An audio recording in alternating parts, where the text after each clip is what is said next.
Hello, everyone. If this is your first time with us, we're really glad you're here. And if you've been listening for a while, welcome back. Before we start, take a second to subscribe to the channel and like this episode, because it really helps us reach more English learners who need calm, real conversations like this. Yes, thank you for being here with us today. We know your time matters, and we appreciate that you chose to spend a part of your day listening and practicing English with us.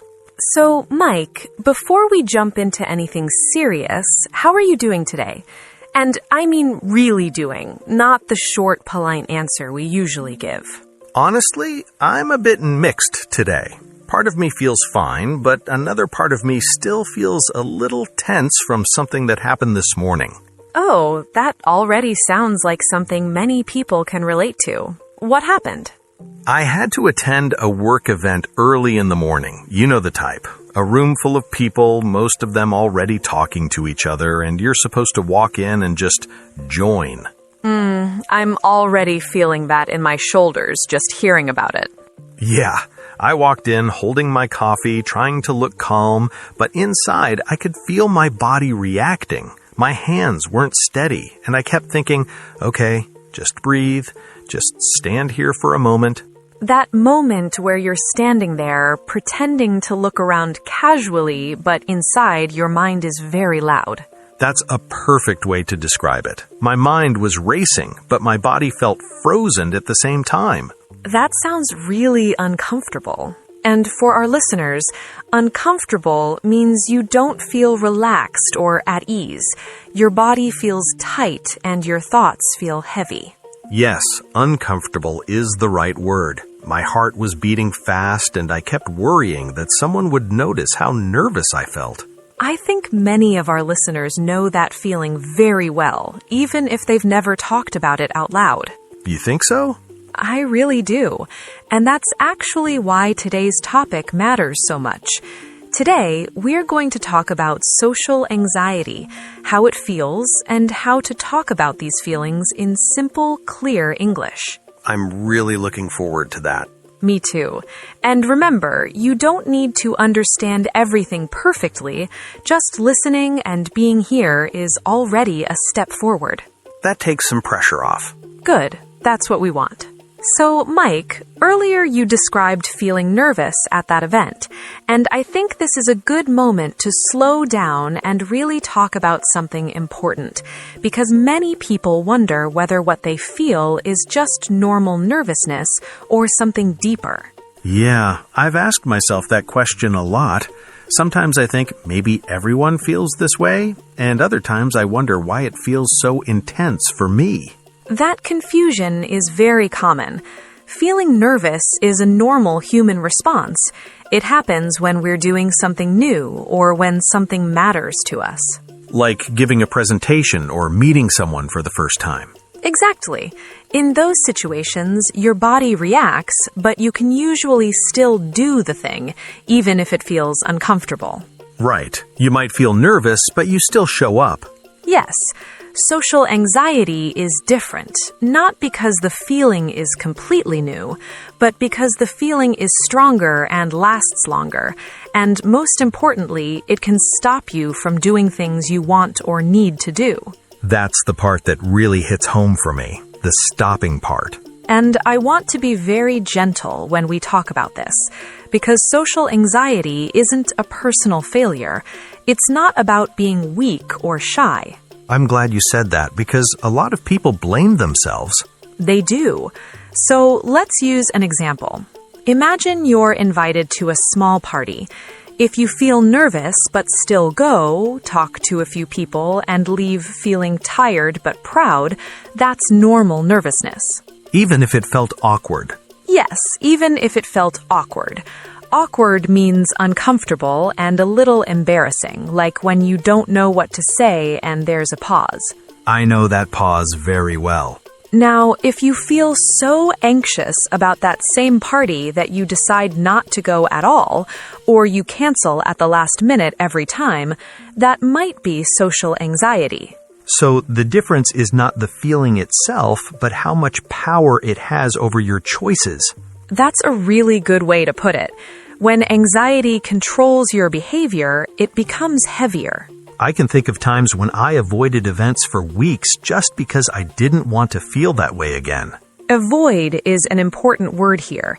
Avoid means you stay away from something because it feels too uncomfortable or overwhelming. And at first, avoiding feels like relief. Yes, it feels safer in the moment, but over time, it can make your world feel smaller. That's true. You miss things, even things you actually want to do.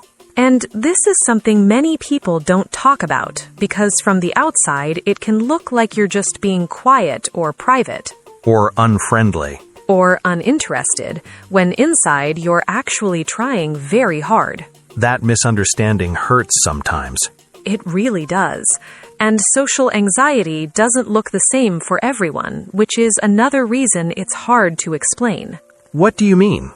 Some people feel anxious only in very specific situations. For example, they're fine talking to friends, but public speaking feels terrifying. Like standing in front of a group? Yes. Other people can speak in front of a group, but they feel anxious during small talk. Small talk is one of the hardest things for me.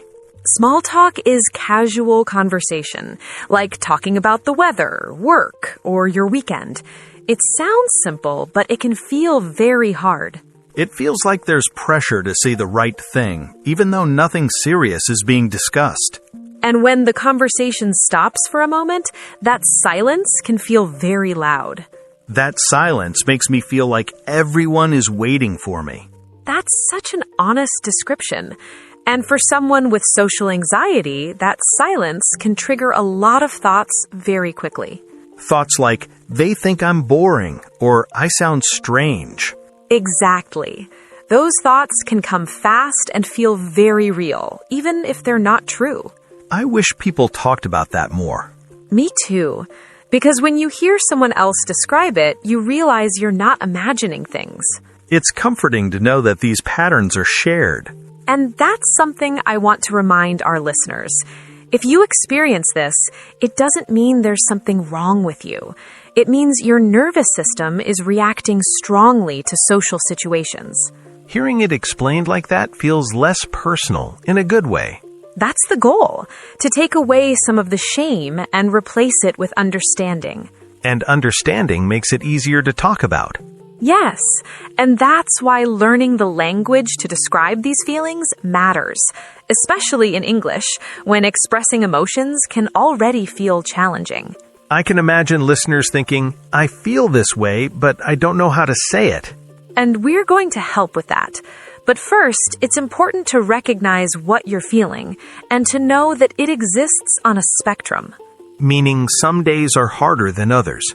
Exactly. Some days you might feel okay, and other days even small interactions feel heavy. That's very real.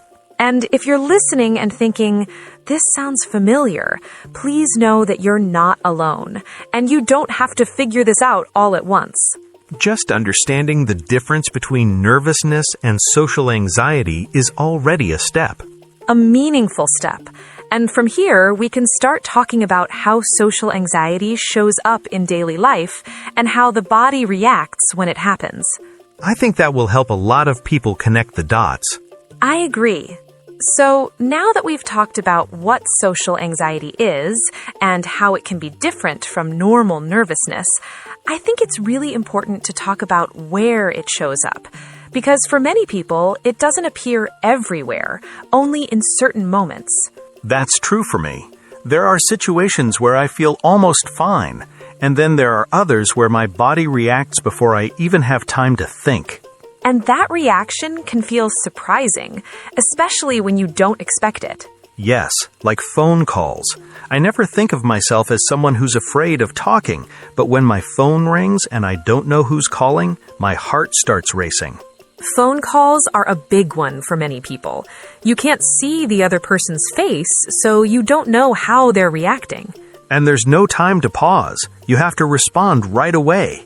That pressure can feel intense, and for someone with social anxiety, that pressure can make even a simple call feel overwhelming. I've noticed that I sometimes let calls go to voicemail even when I know I should answer. And afterward, how do you feel? A bit relieved at first, but then disappointed in myself later.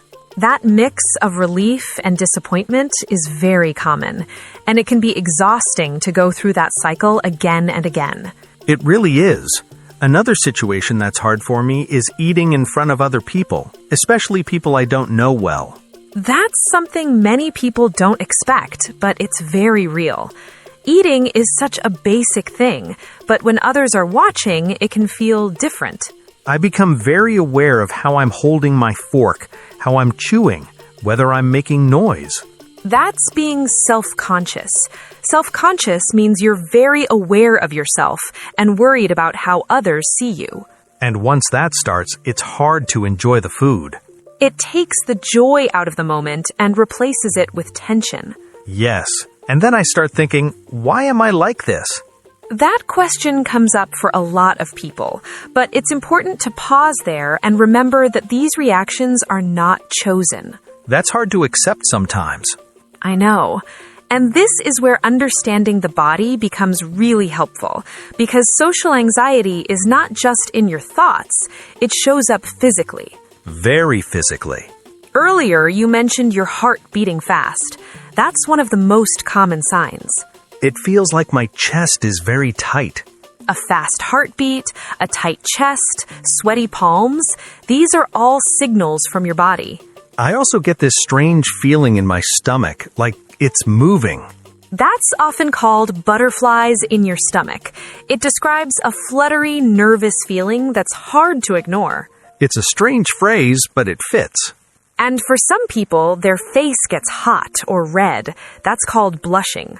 I blush very easily, and that makes me even more anxious because I worry people will notice.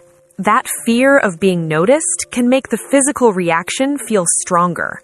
Sometimes my hands shake a little, especially if I'm holding something. That's called trembling. It means shaking slightly, often without control. When that happens, I feel like my body is betraying me. That's a powerful word, and it shows how frustrating this can feel. But what's really happening is that your body is trying to protect you. Protect me from what, though? There's no danger. You're right, there's no real danger, but your body doesn't always know that. This reaction is part of something called the fight or flight response. I've heard of that, but I never connected it to social situations. Many people don't. Fight or flight is your body's way of preparing you to deal with danger, either by facing it or running away. But at a meeting or a dinner, there's nothing to fight or run from. True, but your nervous system reacts as if there is. It treats social judgment like a threat. That explains why the reaction feels so strong and sudden.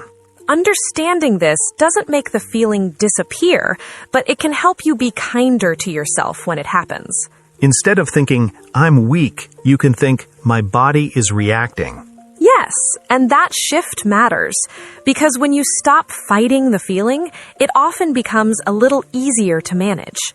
I wish someone had explained this earlier. Many people say that, and that's why conversations like this are important, especially for language learners who may already feel exposed when speaking English. That adds another layer of pressure. It does.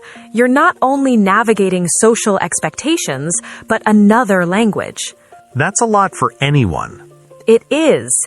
And if you're listening right now and recognizing your own experiences in this conversation, please know that what you're feeling has a name, and it has a reason. And you're not broken. Not at all. You're human. Hearing that helps more than I expected. I'm glad. And next, I think it's time we give our listeners some words and phrases they can actually use to talk about these feelings.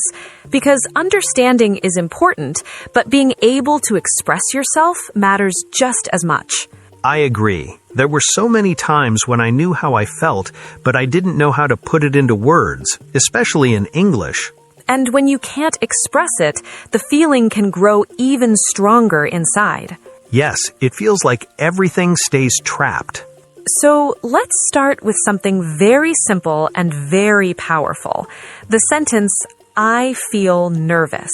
It sounds almost too simple. It does, but simple doesn't mean weak. Saying I feel nervous is clear, honest, and natural.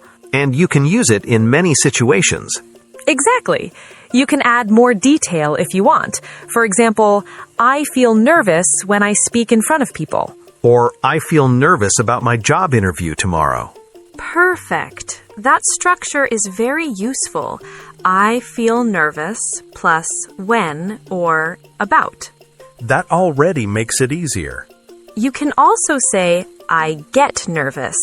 That sounds a bit more casual. So, I get nervous at big meetings.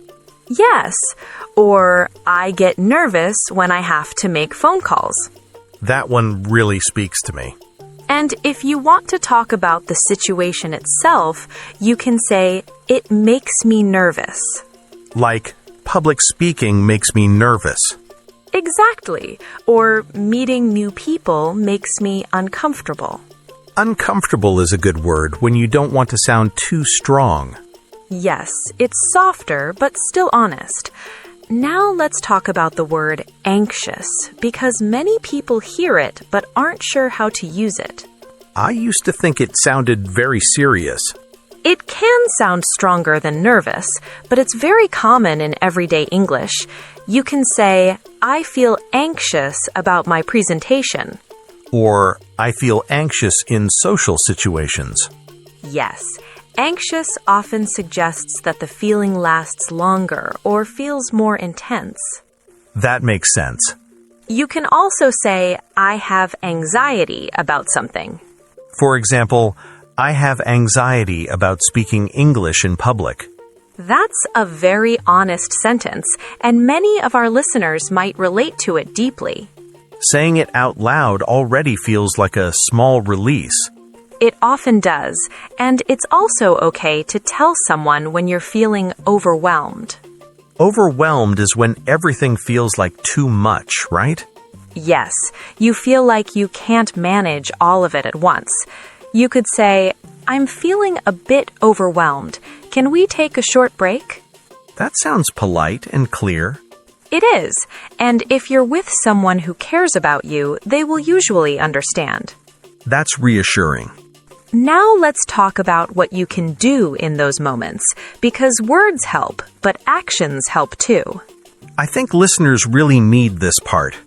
The first thing is breathing, and I know it sounds simple, but slow, deep breathing can calm your body. When I remember to do it, it really helps. When you breathe slowly, you're telling your nervous system that you're safe. So your body doesn't feel like it needs to escape. Exactly. Your heart rate slows down and your muscles relax a little. What if someone feels anxious before an event? That's where preparation can help. Think ahead about simple things you can say or ask. Like preparing a few questions. Yes, questions like, what do you do? Or how do you know the host? Are simple but effective. Having something ready makes the situation feel less unpredictable. And unpredictability often makes anxiety stronger. That's true. Another helpful idea is starting small. You don't have to jump into the most difficult situation right away. Baby steps. Yes, maybe you start by meeting one person for coffee, then slowly build up from there. That feels more realistic than forcing yourself into a big event. And one of the most important things, maybe the hardest, is being kind to yourself. That's something I struggle with. Many people do. Instead of criticizing yourself for feeling nervous, try speaking to yourself the way you would speak to a friend. So instead of saying, why am I like this? You say, this is hard, but I'm trying. Exactly. That shift in language can change how heavy the experience feels. It feels gentler. And gentleness matters when you're dealing with anxiety. What about people whose anxiety really affects their daily life? That's an important question.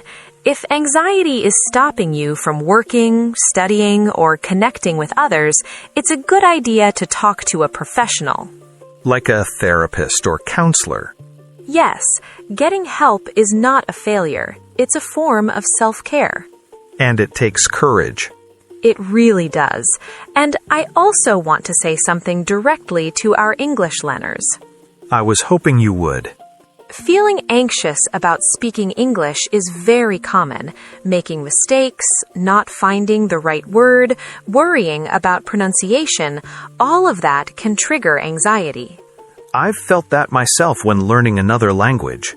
And here's the truth. Mistakes are not a sign of failure. They're part of learning. Every fluent speaker made thousands of mistakes. Yes, communication is more important than perfection. If someone understands you, you've succeeded. That takes a lot of pressure off. I hope so. And if you're listening right now, practicing English even while feeling nervous, that already shows strength.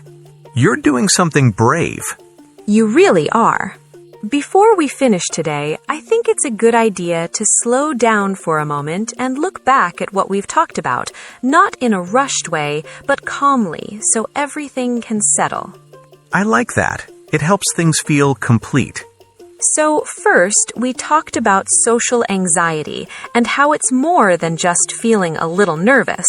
It's when that nervous feeling becomes strong enough to affect what you do or avoid. And we talked about how normal nervousness and social anxiety can feel similar, but the impact on your life is what really makes the difference. We also shared real situations where people often feel anxious, like parties, meetings, phone calls, eating in front of others, and speaking in public. And those moments where your body reacts before your mind has time to catch up. Yes, we talked about the physical side of anxiety too. The fast heartbeat, sweaty palms, butterflies in your stomach, blushing, trembling. And understanding that these reactions come from the body's fight or flight response, not from weakness. That understanding can change how you talk to yourself in those moments. We also gave listeners some simple and useful phrases they can use to talk about how they feel. Phrases like, I feel nervous, I get nervous, it makes me uncomfortable, and I feel anxious about. And we talked about saying when you feel overwhelmed and asking for a short break when you need it. Then we shared some gentle strategies, taking deep breaths, preparing ahead of time, starting small, and being kind to yourself. That part really stayed with me, the idea of speaking to yourself with the same kindness you would give a friend. It's not easy, but it makes a difference over time. We also talked about getting professional help when anxiety starts to seriously affect daily life. Yes, there is no shame in asking for help. It's a strong and healthy choice. And we talked directly to English learners about language anxiety. Because learning a new language can make social anxiety feel stronger, especially when you're afraid of making mistakes. But mistakes are part of learning, not something to be ashamed of. If someone understands you, you've communicated successfully. That matters more than perfect grammar or pronunciation. I hope our listeners really hear that. I hope so too. And before we go, I want to ask our listeners a question, because your experiences matter to us. Yes, we'd really love to hear from you. What social situations make you feel nervous or anxious? And how do you deal with those feelings? What helps you, even a little? You can write something simple like, I feel nervous when I meet new people, or I get anxious during job interviews. And you can add what helps you, like deep breathing, preparing questions, or reminding yourself to be kind. There's no right or wrong answer. Sharing is already a step.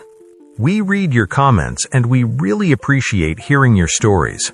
And if this conversation felt helpful or comforting to you, please subscribe to Speak English Daily so you don't miss future episodes.